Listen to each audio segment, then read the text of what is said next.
Hello everyone, welcome back to this last session of Microsoft Connect 2017. My name is Brian Randall. I'm a partner with MCW Technologies. I'm also a Microsoft MVP and an ALM Ranger. If you want to get a hold of me, tweet out to me at Brian Randall.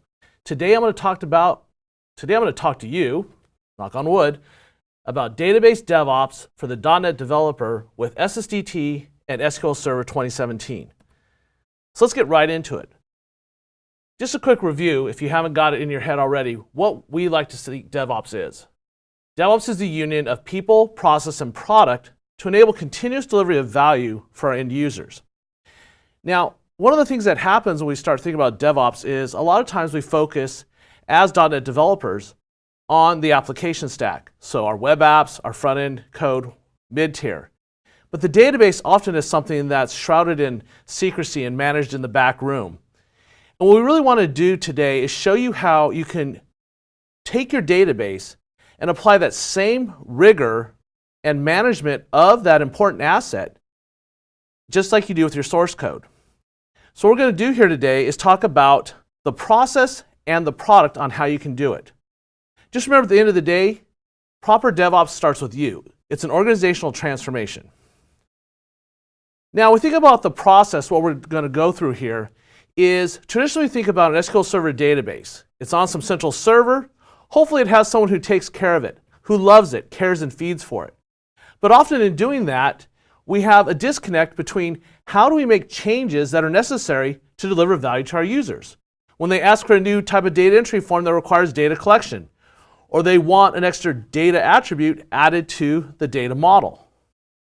So what we need to do here is have a process where we can apply version control, change tracking, and ultimately testing to deliver a high quality solution. So what we're going to do here is we're going to take the database catalog, that collection of assets, sometimes referred to as schema, offline. And we're going to put it under version control just like we do our C# code, VB.NET, F#, whatever language makes you happy.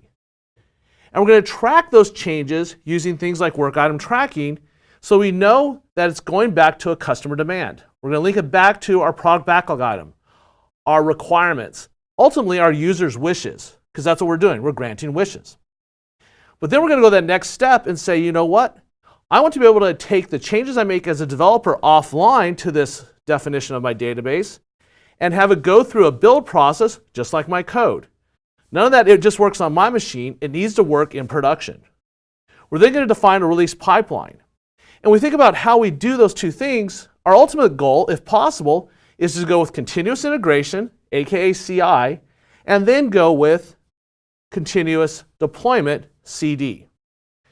And when we do all of that, we're going to run into one extra thing that's going on where we want to validate our changes. Because when we think about a database, it's a combination of that definition, the catalog, as well as the data. Now, when we think about what products we can use, well, on the client side, I'm going to use Visual Studio 2017, and I'm even going to use the Community Edition. With that edition, you can also install the SQL Server Data Tools, also known as SSDT. And that's going to give you the ability to work with your SQL Server database assets offline. On the server side, I'm going to use Visual Studio Team Services.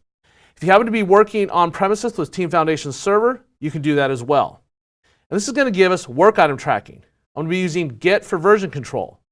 We're going to use the team build feature and ultimately release management. Now, when I do that today, I'm going to first primarily work with SQL databases in Azure. And this is going to represent my development, my test, and my production environments. But something amazing has happened at Microsoft. They've fallen in love with Linux. First, the Linux client and server running in Azure. And now this year, we have SQL Server 2017 that runs on Linux natively, as well as in a Docker container. And I'm going to show you that you can use the same techniques and tools used with SQL Server on premises or in Azure with your SQL Server databases running inside a Docker container. Now, when we think about working with SQL Server Data Tools, SSDT, what is this approach? Well, over the years, people have started thinking heavily about how can we apply this rigor to our databases. And SSDT has always taken this model approach, where you go up to the server and figure out what is the truth about the definition. For a lot of us, we really only can guarantee that production is the truth. Any versions we may have zipped backups of or copies in development might not be the truth unless we have a complete pipeline. So what we're going to do is take the catalog offline and define a state model. And the state model is going to be basically the database entities represented as DDL definitions, which we'll represent in a serialized format as just .SQL files. Those files will be something that we can put under version control. But then what's really cool about the tools is we can then build our database project. And one of the options we have with building our database project is we can build what's called a DAC pack. That DAC pack then in turn can be used in conjunction with deployment tools like SQL Publish and SQL Package. And what we'll be able to do there is compare the definition that we have offline with any particular target. So if we walk up to an SQL Server database installation that doesn't have our database, it'll just create the new database from scratch. On the other hand, if it attempts to apply the change against an existing target, it will do a comparison between its state model and the model online. It will then look at the differences and apply those changes, assuming there's nothing that's going to cause data loss. If there's something, for example, like a narrowing conversion, or the need to do some kind of data motion, such as splitting a column, say first name and last name that are together into two columns, it'll by default block that. And you'll be responsible for figuring out how to do that in some kind of pre-processing task. Understand that while I'm going to use DAC packs, SSDT will help you do publishing right online directly from Visual Studio. But really, friends don't let friends right-click publish. So we're going to really try and do the CI/CD pipeline. And ultimately, if you have an environment where you can't really get to it for whatever reason, organizations sometimes have trouble getting on the DevOps pipeline, then what you can do is you can still produce scripts that you can provide to a DBA to run, God forbid, by hand.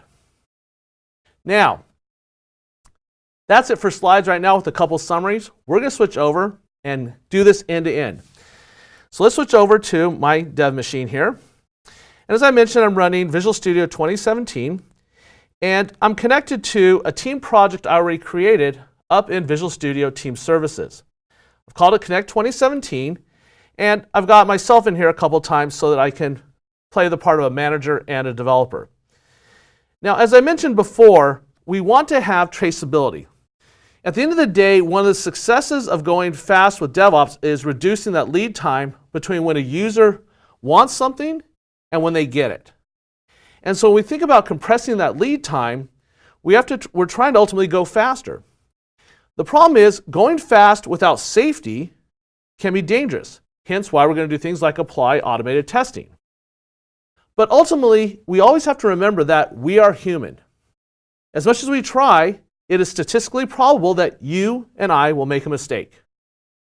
And so when that mistake happens, what we want to be able to do is find out the source of the problem as quickly as possible.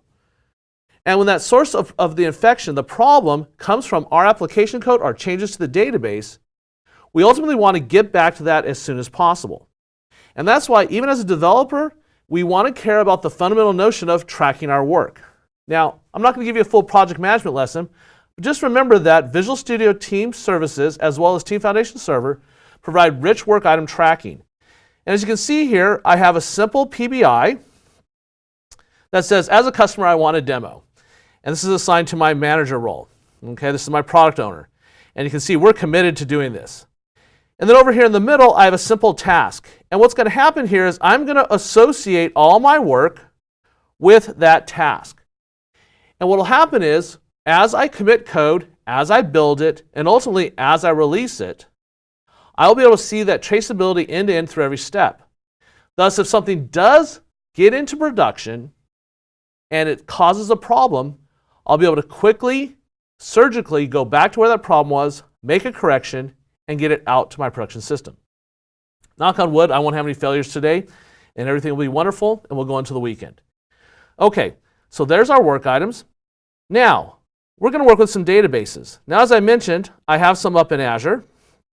And if we zoom in here, what we're going to do is we're going to start with my shared dev environment and ultimately my prod environment. And the idea is that I want to have a central place where my developers can work with a database, test both the database code, store procedures, functions, etc., as well as any application code on top of it. But if I don't have a well-known copy of the database definition offline already under version control, I'm going to need to do that first. So ultimately, I want to go to prod. Now, this is one of those opportunities, if you don't have a great relationship with your DBA, to do it here. Sit down together and do the steps I'm going to show you right now. So going back out here, you'll note, as I said, I've got my connection to Visual Studio Team Services here, to that same team project I showed you in the web browser. And now, what I'm going to do is come over here to prod, expand the link here, and expand my databases. Now, this prod database is sitting here, and I'm going to right-click on it, and I'm going to say Create New Project. Now, what I'm doing here is I'm walking up to the server, I'm going to say, tell me all your secrets. Tell me all about your wonderful database objects. Now, the target project is asking for a name in case I want to redeploy from Visual Studio. It really doesn't matter what I put here, but for now I'll just call this ADV Works LT Live. And this is using the AdventureWorks sample database, the light version. And then I have a local location of where it's going to create the solution for me. So out of my hard drive, I have a folder where I've already cloned the repo from up in Visual Studio Team Services. And so we're going to drop it right into there. So we're going to grab this path, paste that in there, and we'll even drop it into an SRC folder, tell it to create a directory for the solution, and add to source control. As you can see, there's other options here, but we'll just take the defaults and click Start. So what it's going to do is it's going to connect over the internet. Now I'm actually running this dev VM up in a private virtual network in Azure. And I've set up a trust relationship so that my machine can talk to the SQL Server database. By default, I wouldn't have it open to the worldwide internet. Not that I don't trust anybody, but you know. Okay, after a few seconds, you can see we're done. And when I hit finish, what we'll see over here in Solution Explorer is I have a set of folders, and two of them represent the ANSI schemas that were defined within the database, DBO and Sales LT. And so if I come over here and expand Sales LT, we'll see I have some subfolders here. And within it, for example, I have a set of .SQL files that represent the definition for my various tables. Now what's great about the SSDT tools is over the years they've evolved. In the first version that was released back in the 2010s, around 2006, you only were able to work with raw TSQL files. But you'll note if I come over here and open up the product table, on the top half, I'm going to get the canonical rich designer experience you expect from Microsoft. A nice graphical view where I can define the definition for my table. However, down at the bottom, you'll see I've also got the TSQL. So that means you as a developer have the choice. Work with what's most comfortable. At the end of the day, the data is still going to be serialized back to a file format that's text, that can be easily differenced, and can be tracked in version control. All right, at this point then, I have the base definition of what I consider to be prod, my source of the truth, offline. So right away, I want to get this into version control. Now, if you recall, if we go back over here to my web browser, I have this work item here. So from the beginning, I'm going to start tracking the work I'm doing for this particular bit of work with that work item. Now I'm going to come over here and go to Team Explorer, and I'm going to select Changes. Because I'm using the Git integration, I'm going to type a commit message here.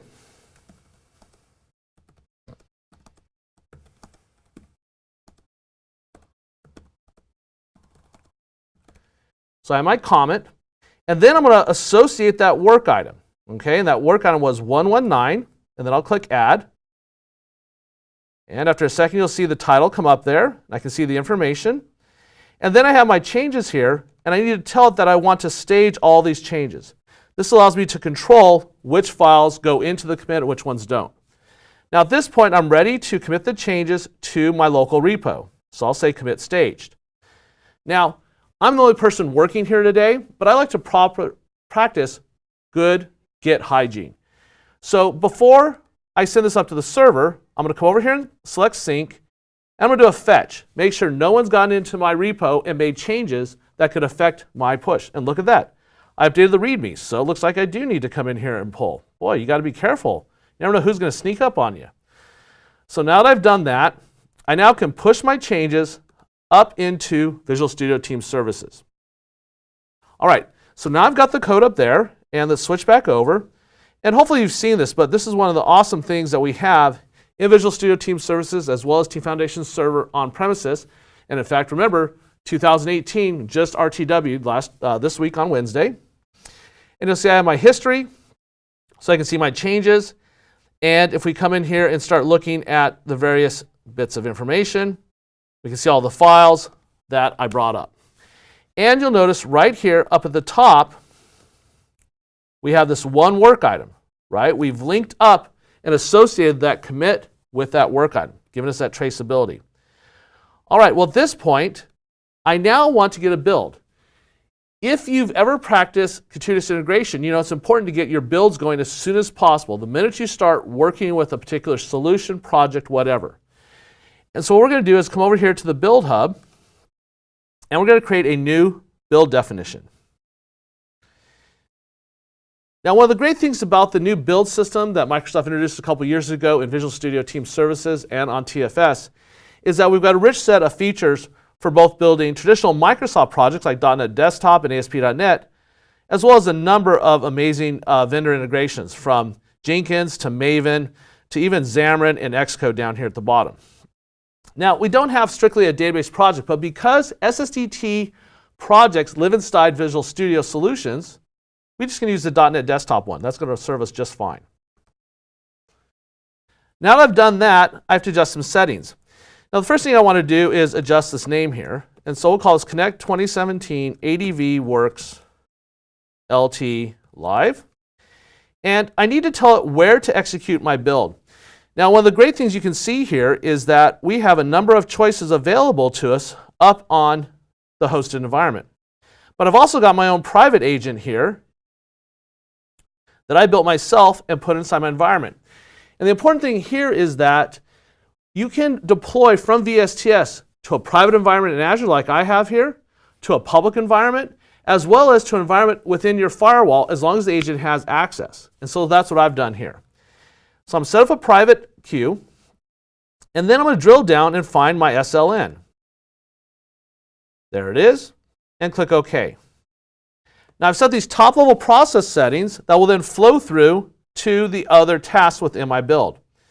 Now, normally when we have a project, say C#, maybe ASP.NET together, we hopefully have a unit test project, and that's something we want to run as part of the build process.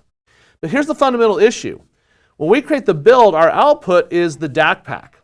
And the DAC pack itself isn't really testable. It's just an offline definition of the model. And so what we need to do is we need to get that model deployed into some runtime environment where it can be tested. And that's going to be an SQL Server instance. So now we're thinking about, we might need to run some kind of specific test related to databases. Exactly. So we're going to do that actually as part of the release process, not in the build process. So we're going to come over here and just get rid of this task in this case.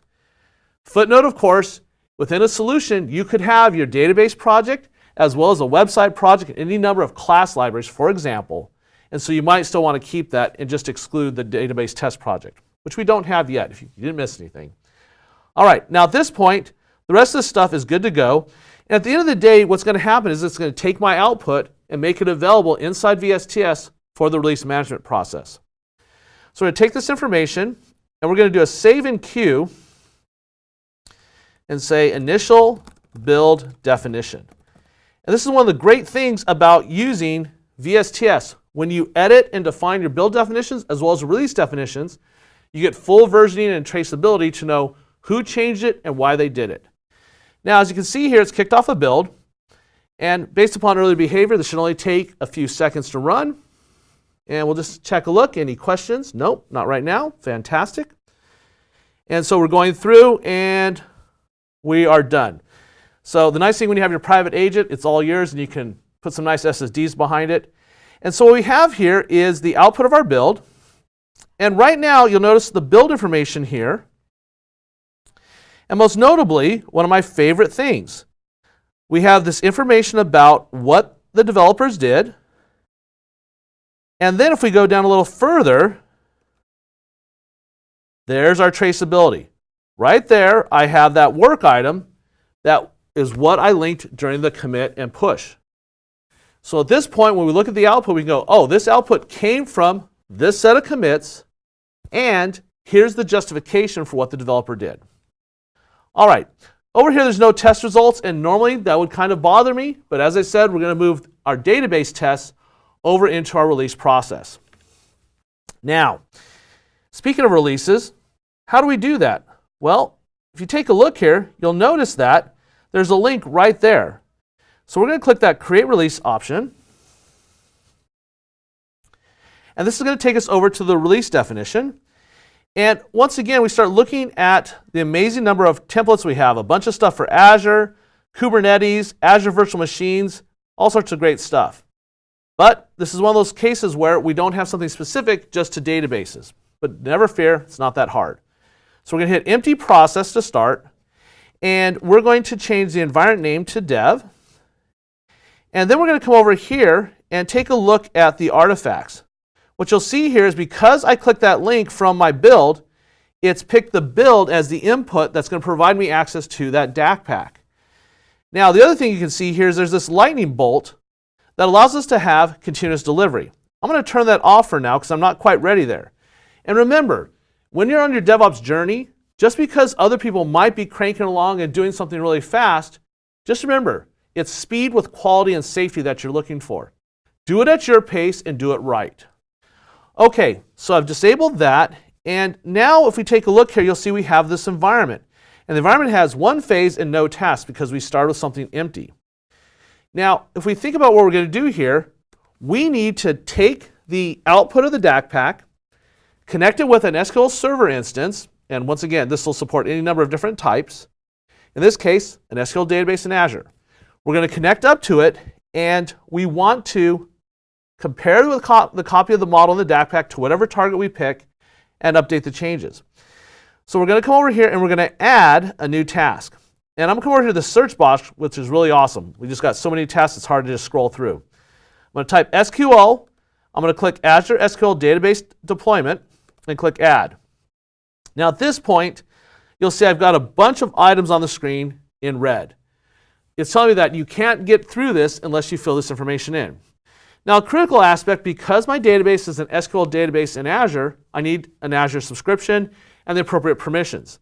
This is something I already did in advance because it takes a couple seconds, and really, there should be a separation of concerns between your production, your dev environments, etc. For my demo, I'm using the same one. So I'm going to switch to Azure Resource Manager, and if I come over here and type MVPE in a second, it'll see my subscriptions. So we'll let this refresh. And there it is. Okay, showed up. Now, the next thing it needs to know is what is my Azure SQL Server name. So let's go back over to Visual Studio. And you'll recall I was working against prod, but I'm not ready to go to prod. So we're going to come over here to my dev environment. And you'll note that over here I've got the connection string kind of hiding out here. Now, you guys don't need to pay too close attention to this because I'm just going to grab it and copy it out. But we'll go a little further. That's good. We use everybody's favorite editor, Visual Notepad.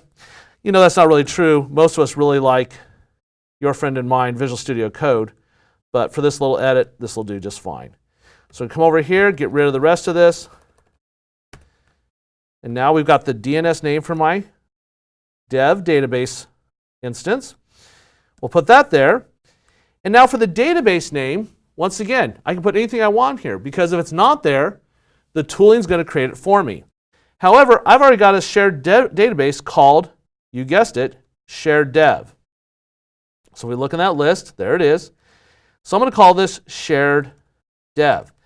And it turns out I may have got this copied by getting a backup from production where they removed the customer data. I may have done it manually from some script files from the DBA, whatever. I don't know for sure until I run the copy I got from prod, my model, and push it against my database to know that I've got the same version. So even if the database was in there, we're going to get it synced up to the exact copy.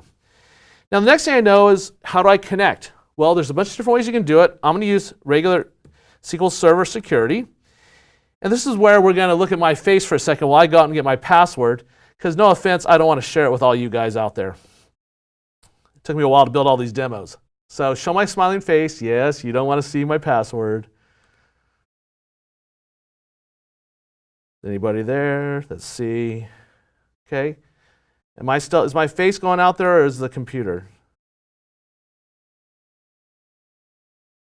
All right, well, you guys might get to see my password. Don't steal my data. Okay, hopefully you guys will be nice. Oops, Control Z. We don't want my password being out there for the rest of the world to see. So what are we going to do? Well, we're going to come over here, and there's this thing called variables. And for the variable, I can click add, and I can type password to DB, for example. And I can put the value here. Now we're going to go back to my face for a second so I can put the value in. And, well, once again, I might have to be quicker than them, and paste, hide. All right. Once I save the build definition or the release definition, anytime I use a secure variable, it will go away. So now that I've done that, password to DB is my variable. I go back to tasks, and then I use this syntax where I put $ password to DB, and I close it up that way. Now at this point, I have the password here. I got my SQL DACPack, and now I want the location of the DACPack file. So I'm going to come over here, and we're going to expand, go a little further, and almost there. There it is. So at this point, I've filled out all the information in the release definition that is necessary for the SQL task to connect to my instance and work with my database. So we're going to come over here, and we're going to save this release definition, initial release for dev. We're going to click OK. And if we come out here, then we'll see we have this new definition. I can come over here and create a release. First release to dev, and hit create. Now, you can watch this run. And what's, again, important about this is that we get that full traceability end to end from the commit to the build, and as you can see, to the work item. And if you come over here, if you have nothing better to do, you can go to the logs, watch it run. It's going to initialize the agent. Now, one of the things I did there is I actually picked the wrong agent. So it's quite possible that this could blow up or not work. But I'm going to fix that in just a second. We'll see how it does, though. It's downloading, executing. We'll see if everything decides to behave for me today. And almost there. And publishing database. Fingers crossed. Refresh.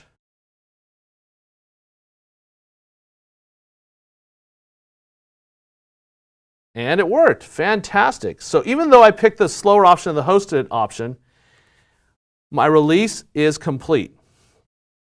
And we'll refresh that. And there we go. That's what I want to see, that happy green bar. Now at this point, my shared dev environment matches my production environment as far as the offline definition in the model and up on the server.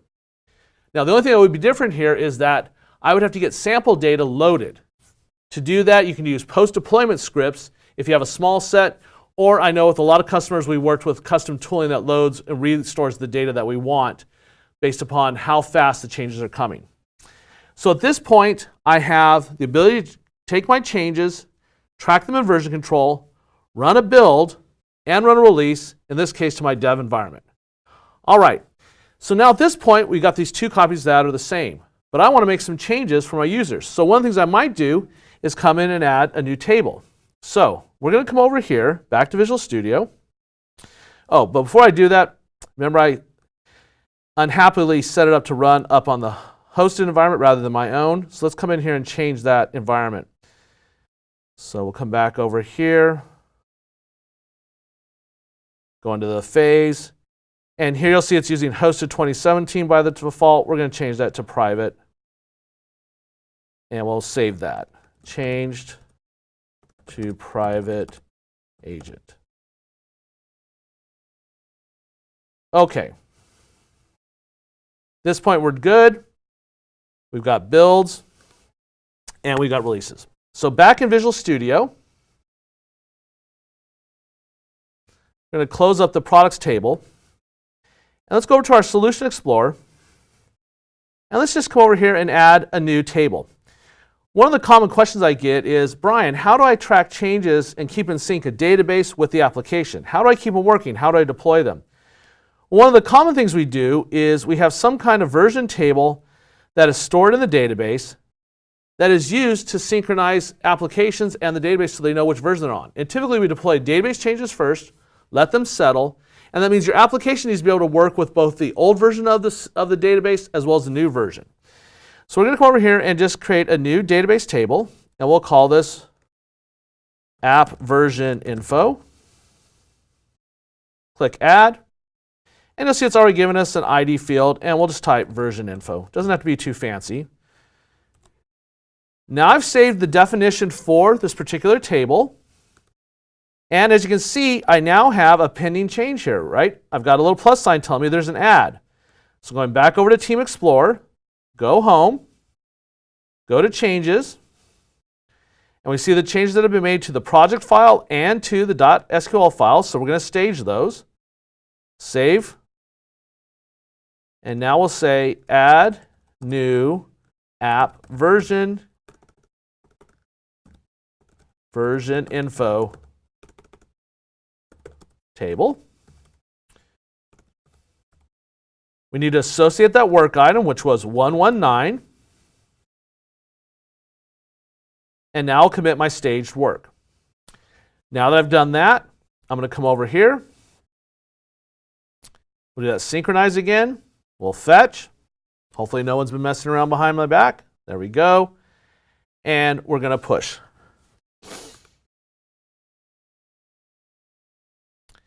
Now, once the push is done, right, we can go out there and run a build.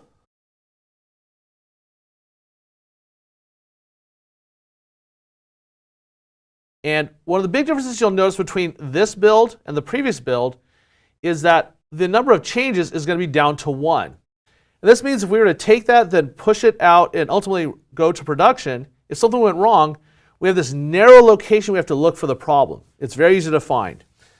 Almost done, and there we go. So we go back to the build definition.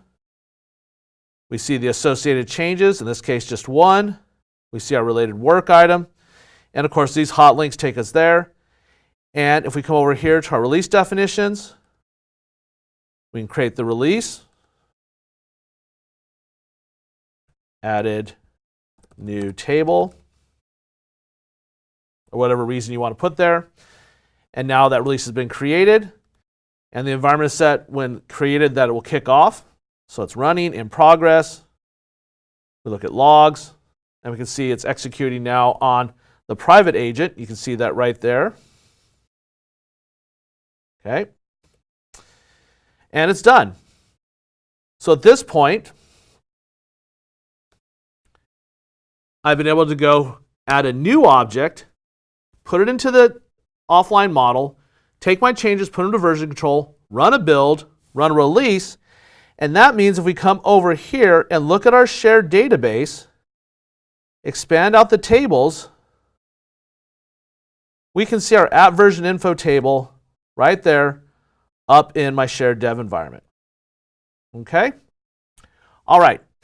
Now, once again, going fast at speed means we need safety. And one of the ways developers practice safe coding is we use unit tests.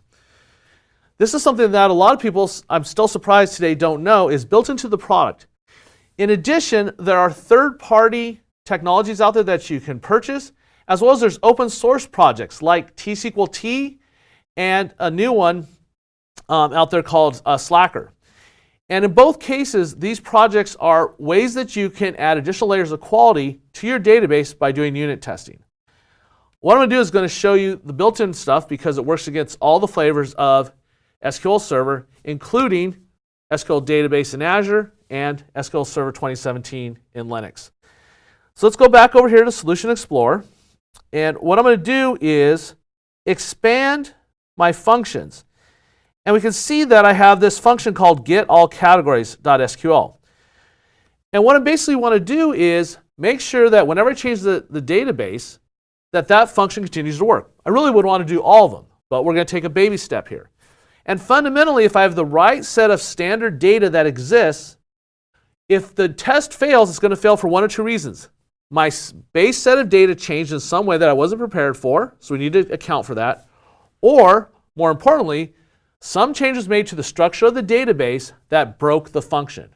And we'll be able to find that very quickly by having a test that can run on a regular basis. So I'm going to come over here and I'm going to right-click. Well, there's the function, by the way, in case you haven't seen it. I'm going to right-click and select Create Unit Tests. So let's do that. Now, as you can see, it will enumerate all of what it considers programmable objects in your database project. And I've only selected one. And then you'll notice something interesting here. It says, create a new Visual C# test project or Visual Basic test project. The reason is, behind the scenes, they use the standard Visual Studio test framework, MS Test 2 in this case, to run your unit tests. Okay? It actually wraps them around them and does all the core work. But you're going to write your test in TSQL, not in C#. So we'll call this ADV works LT live.unit tests. And then we'll call this function tests.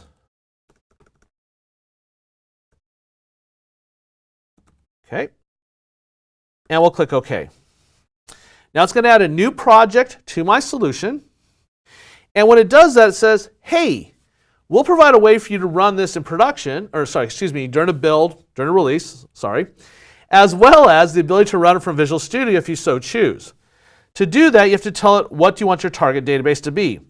Now, for developers, typically you're going to point this at a local private instance, just like you would with your unit test. You'd use local source data, and then your build would use some kind of shared environment, and same thing with your release. What we're going to do here is I'm just going to select my shared dev environment because I do have some sample data in there because I already loaded it before this talk. And so we'll come to select connection, and it'll look at my connections here on the list, and we're going to pick shared dev and click connect. We'll give it a second, and we'll click OK. Now, as I mentioned, you're not going to write your test in C#, so you might be wondering, why was I seeing a C# file there, Brian? Well, the reason is the default project has one in there to say, just in case you need to write some extra code tests. So we're going to come over here and just delete that one because we don't need it. And there's a little buglet that the team knows about that they're going to fix soon, that we need to get rid of this extra assembly that isn't needed anymore. All right, so we're going to save our changes. In fact, let's save the entire solution. Let's do a build. But now you see here I've got this basic test. Well, it turns out that function is just going through and combining some different input data and providing a nice list of categories. So we're going to come over here and get rid of these extra lines here because we don't need them. And that's our fundamental base test. Now the question is, how do you perform an assertion? Well, down at the bottom here, you'll see there's a number of conditions you can apply about what just happened. Was it inconclusive, which is the default? No, we know something's going to have occurred. In fact, we have a good idea we should get back some data. So if you look at this drop down here, you'll see there's a number of built-in assertions you can use. And what we look at here is say, well, not empty is a good one, but how about row count? Right, we're looking at static input data that's used as part of our application. So what we're going to do here is we're going to change that to row count, click the plus sign, and then over here in the property sheet, you can see that what we're going to do is we're going to set some conditions. So we'll call this row count, and this is categories. And then the row count from experience should be 37. Now we'll build this, and just like regular unit tests, I can run these from within Visual Studio. Go over here to the test menu, select Run All Tests. And right now I have one test, so we should see in a second in the Test Explorer that one test come up and it's passed successfully. So that's a good sign. But now we've got to think about, well, what happens if I take this unit test project and try and run it as part of a release?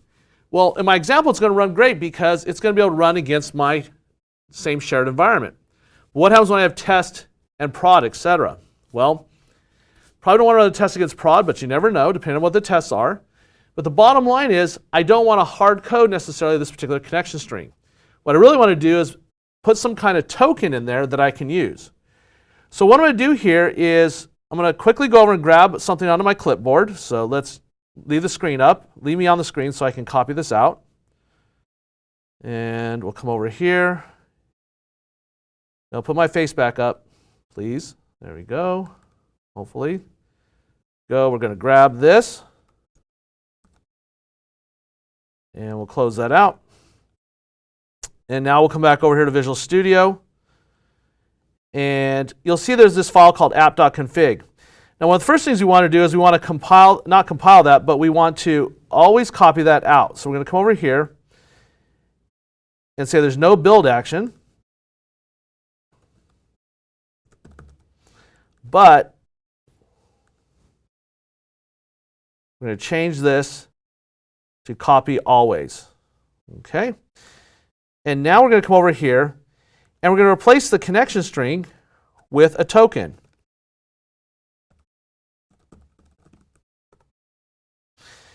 And I'm using a library from another MVP named Colin Dabrowski. And so Colin's library looks for tokens with a double underscore in front of them. So we'll save that. And we're going to double check on that app.config, copy always. And we want to actually save that as content. Okay, looking good. Now, what we need to do is save this up to the server, just like the rest of it. So we got to go over here to Team Explorer again. Go over here to our changes. We're going to enter a commit message, add unit tests for functions, add our work item, and stage our changes. Okay, commit, same workflow. Go over to sync, fetch, shouldn't be any other changes, and we're going to push. Now, what's going to happen now is it's going to go up to the server. We need to run our build yet because I haven't turned on CI. Not sure we're ready for that. So we'll queue up another build.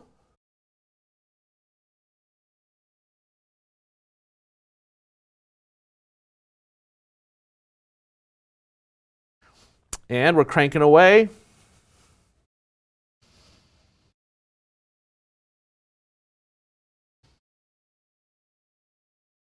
Almost there. And one of the reasons I'm doing this build first, before I do anything to the release, is that I need that output in there so I can set up the correct path to that app.config file. All right, now we're looking good. Let's go over to the release. Let's come over here and edit it. And now what we're going to do is go into that environment, and we're going to add two new tasks to the environment. The first one is replace tokens. And this is from Colin Dabrowski. It's available for free in the marketplace. And then I'm going to run the Visual Studio tests. So now we can go to replace tokens in app.config, find our file. So let's go over here and get the source path.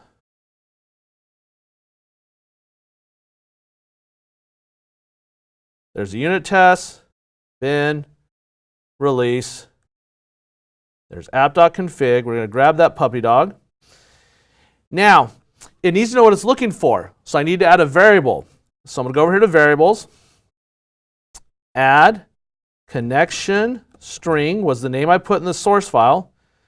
Paste that in. Come back over to my tasks. And now I'm going to grab this path here because it turns out that it's going to be relevant. And by the way, we don't put the file name. We just put the path to the folder. And then come over here to the test assemblies. We're going to tell it we only care about our unit test ones in this example. And we're going to tell it to search in that same folder where the app.config file is. So at this point, we're going to first deploy the database. And once again, if you need data in there, in between the execute and the replace tokens, you might have either a secondary task that puts some sample data in there if as necessary, or it can be done as a post processing script as part of the DAC pack. You can include all your standard lookup data there, for example. So now we've got those 3 tasks set up. I can save my changes. Click OK. And now we're going to click off this release, and we're looking for that added bonus that not only is it going to deploy the database changes, but we're going to run the unit tests. Hit create, open it up.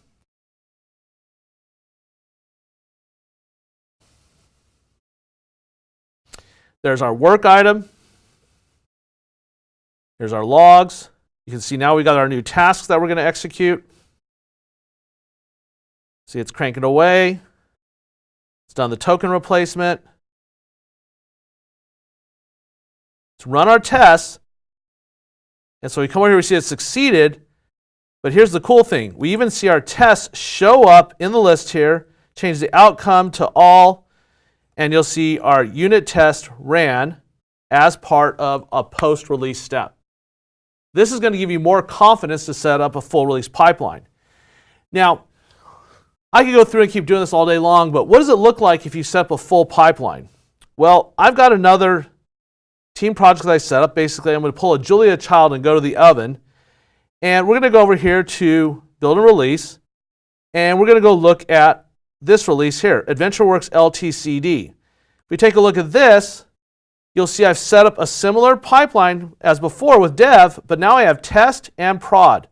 And notice that both dev and test have 3 steps. Execute the DAC pack, replace the tokens, and run unit tests. However, prod simply has the execute task. Now, my function test isn't destructive at this point, but I might have tests that are destructive, and I don't want to do that against production data. So we go back to the pipeline, but one of the things you'll see here is that I've got a pre-deployment condition, and this pre-deployment condition says that someone has to approve it. So this gives you that extra safety check to say, okay, did all the tests look good in our test environment? Is everybody ready to go? Yes. Click the button, and you're good to go. And to get email notifications if this happens. Now, I've been working with multiple databases up in Azure. But I mentioned that you could do this with a database running under Docker, under Linux, with SQL Server 2017. So let me get a connection here to my Docker container, or to my instance, sorry. We'll just connect with SSH. So I want to show you that I do, in fact, have it out there. So we'll go SSH vmadmin at ssdocker ubu from Ubuntu. We'll put my password, sudo docker minus, or p, sorry, I always forget the syntax, sorry, ps minus a. And sure enough, there you see I have SQL Server running in a Docker container. I've also been able to connect to that using the SQL Server Object Explorer inside Visual Studio. So you'll see there's Docker Ubu right there. And you'll see I have a database up there called devrm. This was a test I was doing. If we look at the tables and everything else in there, it's the same database. I was able to push it there. And to prove the point, if we come over here to my releases, you'll see that I have AdventureWorks Docker. If we go look at its definition, it looks eerily similar. Yes, that's right, folks. I'm able to connect to that same database using the same DAC pack technology from my build agent to a SQL Server instance running inside a Docker container on top of Ubuntu Linux. And that's the great thing for you as a .NET developer. You don't have to get too worked up about where the database lives. As long as you can set up a secure pathway between the build and release agent to your environment, you can use the SSDT tools and all the technology I've showed you today to have that great experience. And once again, we're going for that whole experience of traceability end to end between our builds, our releases, and our work items, which ultimately come back to delivering value to our users. So we can figure out I've done this at this point. So let's jump back to the slides. I'm not seeing any questions yet. I know it's Friday, so people are like, we'll watch this later. Some considerations you should have when working with SSDT, database projects, and SQL database instances. As I mentioned earlier, how do you update the database and app together? The consensus out there from a lot of people, if you're using the state model approach we're doing and really thinking about apps and databases together, is that you want your app to be smart enough to work with the current version and the new version. Databases often can be full of terabytes of data, and you might even want to settle that you made the change to the database, but things continue to work. There's no weird anomalies in the data. So we'll often update the database first. The application will continue working against this new version of the database, and then when you're ready, you just roll out the new version of the application on top of it. Other things you have to consider dealing with is drift. When we set things up, I said, I'm going to go to production and grab my source of the truth. I'm then going to create my offline model. What happens if someone makes a change in production and doesn't tell you? Well, the good news is with the tools we have here, the DAC pack will protect you from things because it can block if it doesn't know the information. In addition, you can use tools like schema compare to compare the source of the data, your definition model, etc. As well as different vendors have tools out there. Redgate has a great tool called DLM Dashboard that's free that you can use to monitor for drift.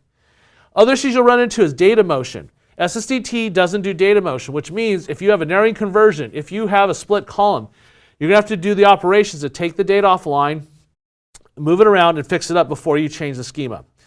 Static data lookup data, if it's small enough, you can embed the DAC pack, or you can have a secondary loading.